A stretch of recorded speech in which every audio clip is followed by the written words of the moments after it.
आइए एक ऐसे दृश्य की कल्पना करते हैं। एक घर है, उसकी छत धीरे धीरे आग पकड़ रही है, लपटें बढ़ रही हैं और वहां अंदर बैठे लोग बड़े आराम से चाय पी रहे हैं, जैसे कुछ हुआ ही ना हो। सुनने में ये काफी अजीब और बिल्कुल असंभव सा लगता है ना? लेकिन सच्चाई तो ये है कि यही सब हमारे प्लैनेट के साथ, हमारी धरती के साथ हो रहा है। तबाही बिल्कुल सर पर है, लेकिन दुनिया में बहुत से लोग अभी भी आंखें बंद करके आराम से बैठे हैं। ये दृश्य हमारी वर्तमान स्थिति का एक बहुत ही सटीक उदाहरण है। आज के इस विश्लेषण में स्वागत है। आज जिस गंभीर मुद्दे पर हम चर्चा करने वाले हैं, वो हमारे आज और आने वाले कल का सबसे बड़ा संकट है, ग्लोबल वार्मिंग, यानी हमारी धरती का बढ़ता हुआ बुखार। ये पूरी चर्चा इस समस्या को पूरी ऊर्जा और गौर से समझाने का एक प्रयास है, ताकि हम सब ये समझ सकें कि आखिर ये खतरा कितना बड़ा है और इसका ठोस समाधान क्या हो सकता है। तो इस पूरी चर्चा को हम 4 हिस्सों में समझेंगे। पहला, खतरे की पहचान। दूसरा, इसके भयंकर परिणाम। तीसरा, मुख्य दोषी। और चौथा, बदलाव के 5 कदम। चलिए शुरू करते हैं। तो सबसे पहले आते हैं पहले हिस्से पर, खतरे की पहचान। आखिर ये ग्लोबल वार्मिंग है क्या? इसे एक चादर या ब्लैंकेट की तरह समझते हैं। हमारे एटमॉस्फेयर में कुछ खास गैसेस मौजूद हैं, जैसे कार्बन डाइऑक्साइड, मीथेन और नाइट्रस ऑक्साइड। इन्हें ग्रीन हाउस गैसेस कहा जाता है। ये गैसेस मिलकर धरती के चारों तरफ एक थर्मल ब्लैंकेट का काम करती हैं, जो सूरज की गर्मी को धरती के पास रोक लेती हैं। अब थोड़ी गर्मी तो जीवित रहने के लिए बेहद जरूरी है, वरना धरती इतनी ठंडी होती कि यहाँ जीवन असंभव हो जाता। लेकिन असली समस्या तब शुरू होती है जब ये ब्लैंकेट, ये गर्म चादर, जरूरत से ज्यादा मोटी हो जाए और गर्मी को इतना रोकने लगे कि सबका दम घुटने लगे। और इस ब्लैंकेट के मोटे होने के पीछे का आंकड़ा सुनकर हैरानी होगी। पिछले 200 सालों में, खासतौर पर इंडस्ट्रियल रेवोल्यूशन यानी औद्योगिक क्रांति के बाद से, इंसानी गतिविधियों ने कोयले, पेट्रोल और गैस को इतनी भारी मात्रा में जलाया है कि वायुमंडल में कार्बन डाइऑक्साइड का लेवल 50% से भी ज्यादा बढ़ गया है। 50%! ये कोई छोटी मोटी वृद्धि नहीं है, ये धरती के नेचुरल सिस्टम में एक बहुत बड़ा हस्तक्षेप है। तो इस 50% वृद्धि का आखिर नतीजा क्या निकला? नतीजा ये है कि धरती का एवरेज टेम्परेचर 1.1 डिग्री सेल्सियस बढ़ चुका है।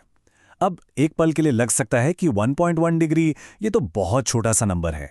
35 डिग्री और 36 डिग्री के बीच हमें फर्क कहाँ ही महसूस होता है। तो आखिर इस छोटे से आंकड़े से इतनी बड़ी तबाही कैसे आ सकती है? यही सवाल इस विषय को और भी गंभीर बनाता है। और यही चीज हमें इस चर्चा के दूसरे हिस्से पर ले आती है, भयंकर परिणाम। चलिए देखते हैं इस 1.1 डिग्री की सच्चाई आखिर क्या है। इस 1.1 डिग्री के बढ़ने का सबसे पहला और तुरंत असर आर्कटिक और दूसरे हिस्सों में दिख रहा है। वहां बर्फ और ग्लेशियर्स इतनी तेजी से पिघल रहे हैं जिसका अनुमान लगाना भी मुश्किल था। इसका सबसे बुरा असर वहां के जीवों पर पड़ रहा है। पोलर बेयर्स का घर हमेशा के लिए खत्म हो रहा है। और बात सिर्फ उनके घर की नहीं है। जब ये विशाल बर्फ पिघलती है तो लाखों करोड़ों लीटर पानी सीधा ओशंस में जा मिलता है, जिससे समुद्र का जल स्तर लगातार बढ़ रहा है। अगर समय के पहिए को थोड़ा आगे पीछे घुमाकर देखा जाए तो एक डरावनी टाइमलाइन बनती है।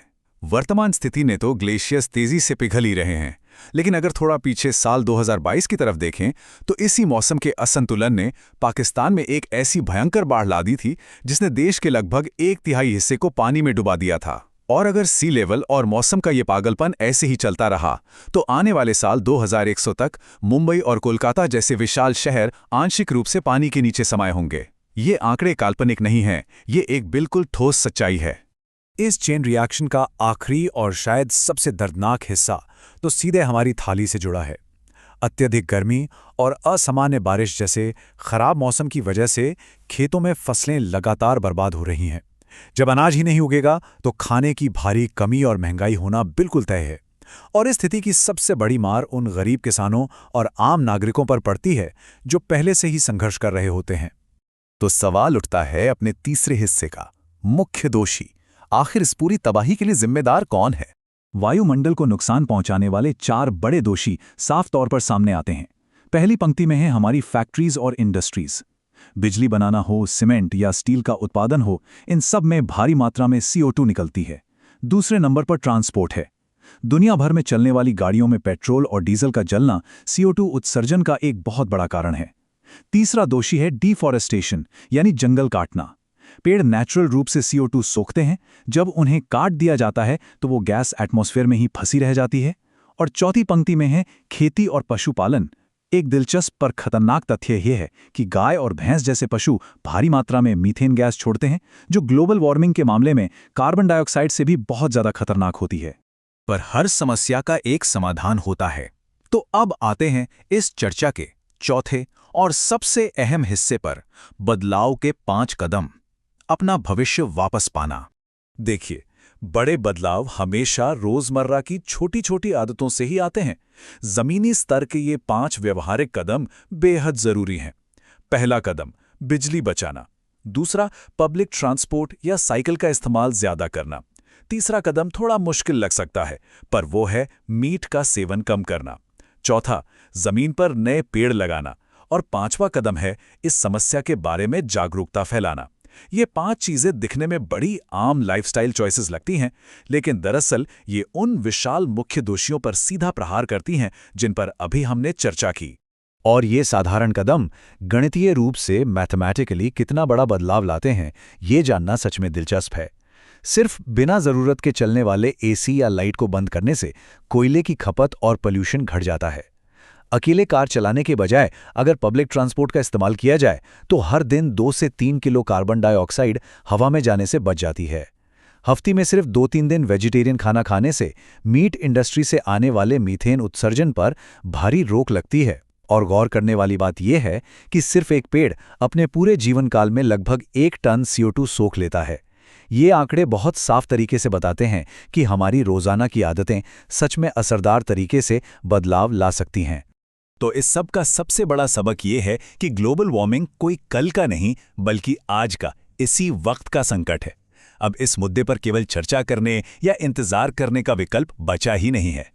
पर अच्छी खबर यह है कि लगातार छोटे छोटे और सामूहिक प्रयासों के जरिए ज्ञान बांटने से और आदतों में थोड़ा सुधार लाने से इस धरती को आने वाली पीढ़ियों के लिए अभी भी एक सुरक्षित और रहने लायक जगह बनाया जा सकता है।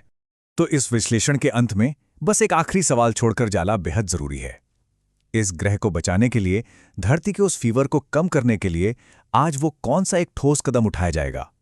इस पर गहन चिंतन की जरूरत है, क्योंकि अगर छत पर आग लगी हो तो आराम से चाय पीना किसी के हक में नहीं है। सोचिएगा जरूर।